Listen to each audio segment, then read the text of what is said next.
Hello, everyone. Welcome to Your Need to Know. My name is Jodi Lyons, and I'm your host today. I am thrilled to have as my guest my friend Ting Shi, and she's the CEO of ClickMedics. Today, we're going to be talking about technology as a way to help people with dementia. And so, Ting, thanks for being here. I am thrilled that you're here, and I'm hoping you'll be able to explain some of the newer versions of technology, because we understand dementia, but I'm really curious to hear how technology can help us out. Great. Well, thank you so much, Jodi, for having me. I'm happy to share some of the innovations in artificial intelligence and how it can be actually applicable, particularly in healthcare. Great. So let's start off by what some people have called dementia speak. Those of us who are of a certain age use the word Mad Libs. And what it means is that sometimes people with various dementias don't remember particular words. So they may not remember the word for coffee cup, for example, and they may be thirsty. And so they'll say things like, can you get me and then there's a blank, and not be able to answer the word. And so Mad Libs was a phrasal template game, and that's what it was, and dementia kind of seems that way. Maybe you can help me understand a bit. How would you, as an expert in spotting these issues and caring for various dementia patients, how would you know what they're trying to communicate? That's a really good question. So those of us who are used to communicating with people with dementia recognize different speech patterns, different word substitutions, different missing words, and we then apply it. There's context, there is body language, a whole series of different inputs that help us determine the word. Mad Libs was a game. I don't know if you ever played it. No, I have heard of the game. I've never played it. Okay, so Mad Libs was a puzzle, and they'd give you a phrase, like it would say, the cow jumped over the moon. But it would leave the word cow out, and it would just say the, and then blank with the word noun underneath it, so you knew you had to substitute a noun. Okay. And so it would say the blank jumped over the moon. And then they would go around to various other people and say, give me a noun. Okay. And you might say shoe or hat. And so the story that would come out of the Mad Libs, with random people putting in random parts of speech, fitting the word sentence structure, you could have a funny story. It could be the shoe jumped over the moon and little boy yellow ate a sandwich. Okay. Okay, so it comes up with gibberish, but there's enough. It's called a phrasal template, and it's that there are parts of speech that are known and you can substitute. Excuse me. So in dementia speak, very often there is the same phrasal template, but words are missing. And would you say it's different for each individual? They skip certain words and different words? So it is individualized, but there are common themes. So for example, I've just been coughing. So a reasonable thing for me to say to you is, I need a drink. And you would understand, Jodi, go get your coffee. Okay? But if I had dementia, I might be coughing, and I might say, I need and either leave it blank, because I forgot the word coffee, blank because I forgot the word drink, and I might say, I need oh, come on, you know what I mean, get me the thing. And then you're supposed to know what I meant. A dementia expert would know what I meant. Mm-hmm. But what I've heard is, and this is where I throw it to you with the technology, I've heard that there is some technology available that we might be able to teach to Yeah. speak dementia, or how does this work? So first, tell me about the technology, and then let's figure out how to apply it to, I need a coffee. Right. I'd say it's more the other way around. Technology is what you make it to be.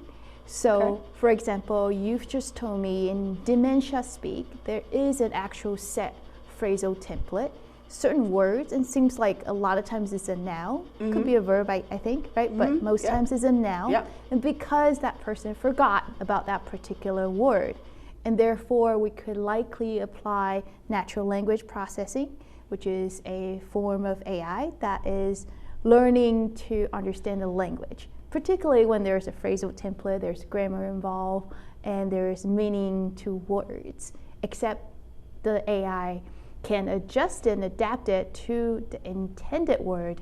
Whereas if you heard blank or agitation, it would say it's probably water in that situation. Okay. But what's fascinating that you've also told me is, one, not all dementia patients skip a certain word. Right. Their substitution might be very particular to them, Right. what they know and another word they would think of.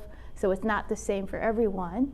And I think another part that's crucially important to make it work is the context, right? Because if you weren't, if you as a dementia expert didn't hear the coughing beforehand, Right. I'm not sure how you would have guessed what the right word would be.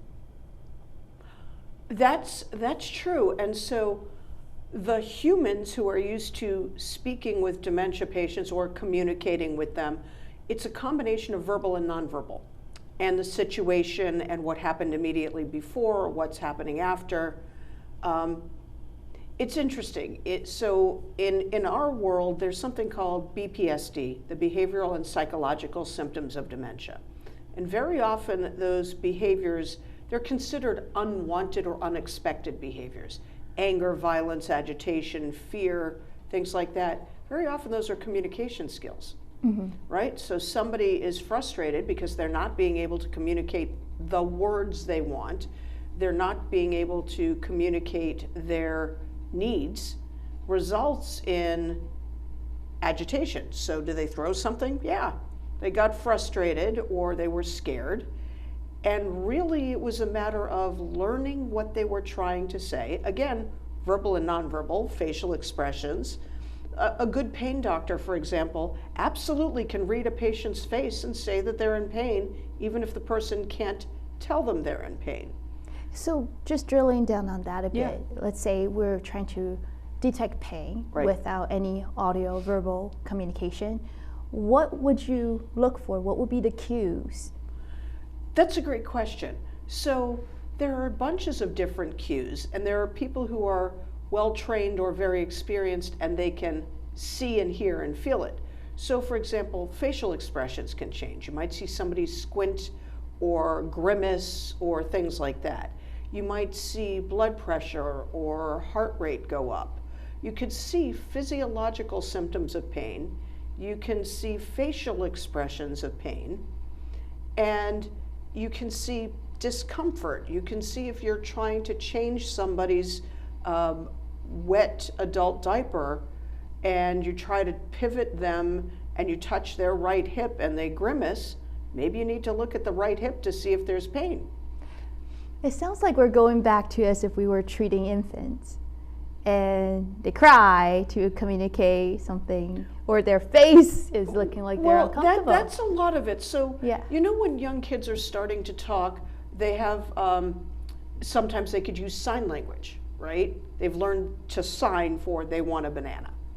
Or the parents instinctively say, "Are you hungry?" and wait for some sort of a reaction from the kid. Right, yeah. Right? So we're trying to do that now with adults who have lost their ability to be 100% verbal and communicate. Yeah. Because that part of the brain is just not working. That part of the brain died in the dementia. Yeah. So what I'm curious about is, can we translate what an experienced human knows how to do and use artificial intelligence, if I'm using the right word, to learn how to either speak for those who can't speak for themselves or to teach another human how to speak that language? I think it's very probable. So if a human can do it, and these questions I've just been asking of you is to literally try to identify what would an expert do, what are some information that are needed. Okay. From what I heard is, one, you need to know some context. Maybe is a picture or video of an interaction, we call it series of actions. Okay. What happened before that attempted communication, during, and maybe after. Okay. So we got video, image data, and behavioral data, and certainly words, if there were any words. Sure. That would probably be the easiest part. If they're missing a word and you have some context around it, you could probably try to identify that word. And I think another part that you mentioned is fascinating is facial expressions. Yes. I think humans communicate a lot facial expressions alone, and they are existing technology that can read facial expressions. But when we combine that with a dementia lens to look at, well, this is what pain looks like on a dementia patient, which may be different than pain on other type of population demographics. So I think what you're describing, you've just identified things we need to collect data on, train the machine, and this would be one where an expert will have to identify this is the most likable communication. For example, we heard coffee. Patient didn't say water, but said, I want, probably the word is water with very high probability. We would ideally have, say, 100 other patients doing something similar where we have a context of what happened before, what they tried to actually said, what we heard, and identify that as, I want water. So I think it's very feasible. It's being done before. And I think what's fascinating is you're adding on the dementia layer because people do behave differently. And this type of population, I doubt there's enough data there currently on how they behave, and having another dementia expert to produce that probable result, which is what allows a machine to learn just as much as a dementia expert would. So basically, there is a way to have the technology gather all the data, have human experts evaluate that same data, and basically have a computer and a human come out with the answers and then compare what's accurate, what's not accurate. Yep. That is really cool. Well, we are about ready to head into a break. I definitely want to continue this conversation after the break, so remember where we were. Okay, thank you so much, everybody. We'll be back in just a minute. Today I'm going to talk to you about physics. Come on in, girls. Let's go. This is the first rocket to get humans to Mars. Really tall. I'm a rocket structural engineer, designing and building parts of the rocket. You are the generation that will be stepping foot on Mars. Do I have a group of astronauts on my hands? Yes. You can become a rocket scientist or whatever else you want to be.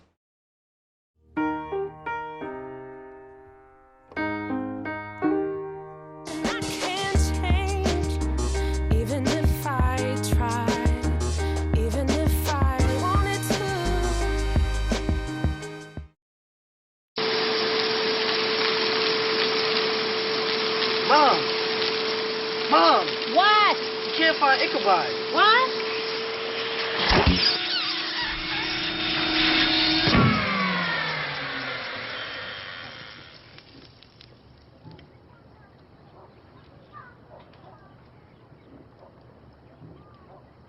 You don't have to be perfect to be a perfect parent. There are thousands of teens in foster care who would love to put up with you. Caitlin, be serious. Now take the oath. Come on. I'm totally taking this seriously. Okay, I'm ready. You may begin. I pledge that I will never meet in person with anyone I first met online without checking with my parent or guardian. And furthermore, if my parent or guardian agrees to the meeting, it will be in a public place and my parent or guardian must come along. Do you pinky swear? I do. When you teach your kids about internet safety, they'll pass it on. For more information, go to cableclicksmart.org.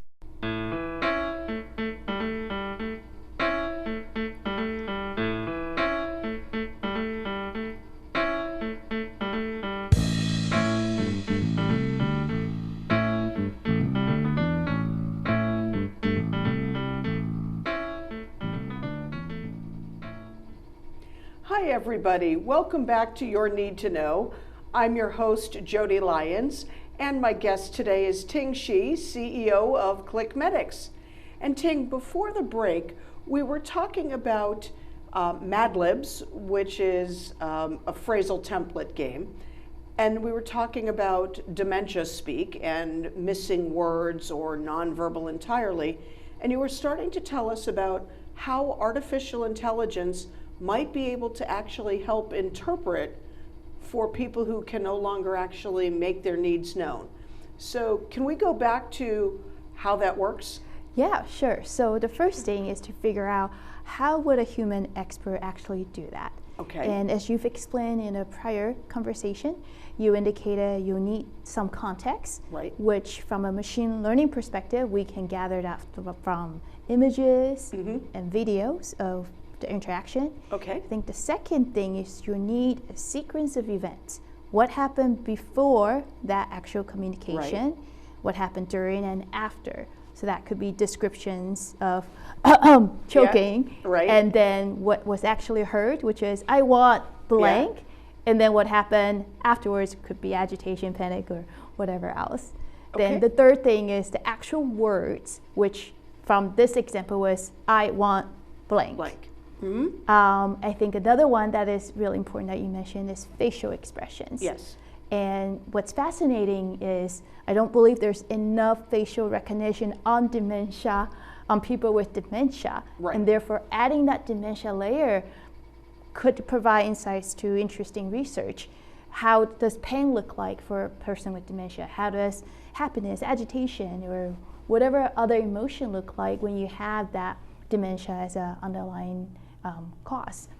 So basically, if we were able to gather more data, and that would be by getting video footage or facial expressions in combination with the words or the sounds, even if they're not actually words, and then we were to have human experts in dementia translate or interpret, that would in effect help the artificial intelligence learn? Exactly. Just as if you were to teach me all these things, Okay. and you have a systematic way that says, here are the events that happen, look at that event, understand that, look at the words, and what do you think the word would be? And let's say you train me on 100 or really thousands of Okay. these scenarios, I would learn, oh, the word is going to be water with high probability. The machine's going to work very similarly. Once you've trained it, it starts to look at patterns. And what's fascinating is later on, after we train, let's say on 1,000 or so patients, then we give it just blank data without the answer, then have the machine try to identify it. Just like as if you were to teach me or human or someone else, right? You train me, okay, now Right. team, can you tell me what this word would be, fill in the blank? The AI will be able to do the same. So it's almost like if we were to teach a human and then give it a quiz. Yes, yep. Okay. Yep. And the artificial intelligence should eventually be able to learn enough to pass the quiz. Exactly. And if it Okay. doesn't, we call it retrain. You retrain the So it AI. goes back to the chapter it missed and you teach it again. Exactly. And you continue that process until it gets to be very accurate. So that's very cool. Does that technology exist right now? Yeah, it's already exists. It's been existing over 20 years. Oh, wow. So this isn't new? It's not new. However, when I first did it 20 years ago in a computer science class at Carnegie Mellon, we learned to do it, but to actually do it on, what we're describing, you need thousands and thousands of data inputs. That you need machines that are really fast. I worked at NASA at one point. You'd need supercomputers like that Okay. to run those data, which are very expensive decades ago. But now machine computing time is way faster, way cheaper, is actually making it possible.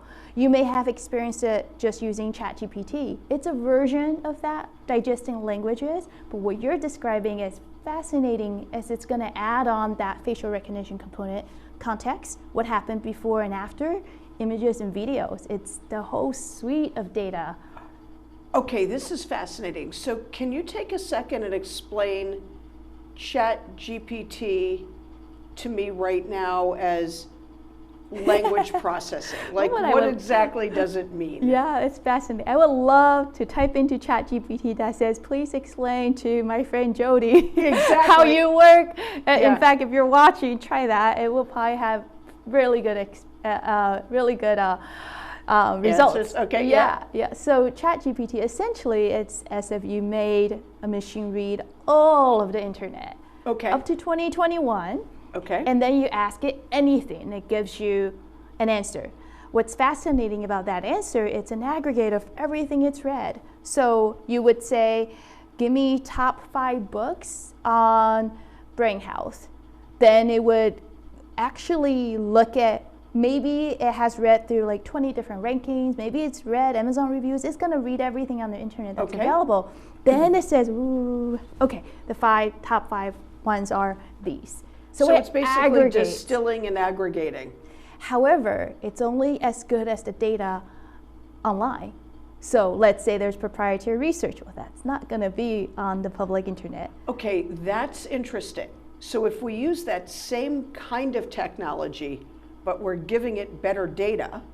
Yes. So here's what I look at. When we use, let's use the example of a person with dementia is thirsty. Yes. And I may say to you, we know I'm all going to say, to everybody, I'm going to say I need a Diet Coke because we just know that's my beverage of choice. So somebody who knows me knows that if I'm exhibiting signs of thirst, I want a Diet Coke. Yes. But I might have a synonym in my brain, such as cup, mug, glass, Yep. Diet Coke, soda, pop, that thing. Yeah. And so we would be able to use the data of knowing me personally, Yes. knowing generic speech patterns that are likely for a native speaker of English of a certain age, and be able to determine that sound or missing word means Diet Coke. Yes. So what's potentially transformative about what we're Yeah. talking about here is you could potentially have a personal dementia interpreter that is Wow. going to follow through that particular individual's speech pattern. I think initially you would have to have an expert who knows, say you, Jodi, Sure. to then say, oh, Jodi's thirsty. The answer is most likely Diet Coke. It's very easy for us humans to figure that out. Right. We can just as easily train machine to learn that, given some correct responses and learning about that person. Okay, and then taking this a step further, so we now, the human is using context, knowledge of the person's speech patterns, sequencing of what's happened. We've trained artificial intelligence to do the same thing. Is there a chance that we could actually have the artificial intelligence become smarter or more efficient? I don't even know what word to use for that. Yeah, Than the human expert? I think absolutely, because Okay, so what does that mean, and then tell me how? Yeah, well, humans certainly have bias. Okay. So if I know you, and I'm going to say, oh, you're thirsty, you want Diet Coke, but machine is trained to look at data, everything it's learned, and potentially something it has identified as correlated.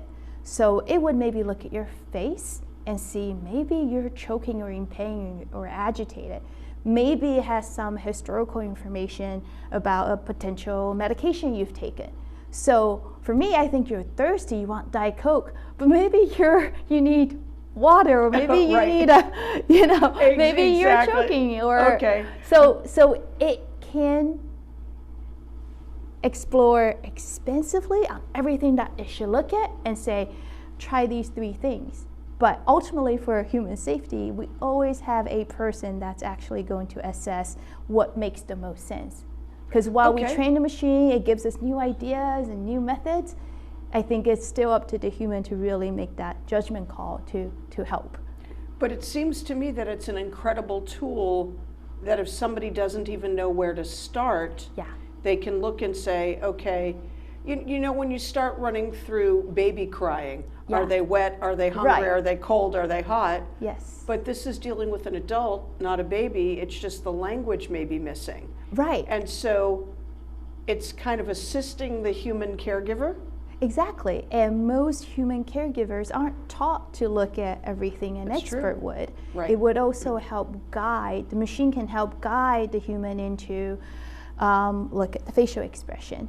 Humans are pretty good at interpreting that, Yeah. even with dementia involved. The context. That's As long as you know to look for it, right? Exactly, exactly. And I think there's also some probing a human can do. For example, do you want water? And person grabs the water. Okay, Right. it's working. And that actually creates a feedback loop to the machine too. You know, these sequence of events for this individual, well, it means they want water. How did I know? I gave the person water, they took it, now they're happy. So that it can also learn from the feedback loop just like Yes. the human can. Exactly, exactly. That's amazing. It sounds like this could really be a game changer for not just people with dementia, but anybody who for some reason has become nonverbal or had verbal Exactly. garbled, like somebody who had a stroke or who has mobility issues with their mouth and tongue. This is absolutely fascinating. Ting, thank you so much for sharing this with me. And if people have more questions, can they go to any of your websites, or how do they find you? So I'm on clickmedics.com, careburns.com, Okay. and there's a contact us page there. Perfect. Ting, thank you very, very much. I appreciate everything you said on this.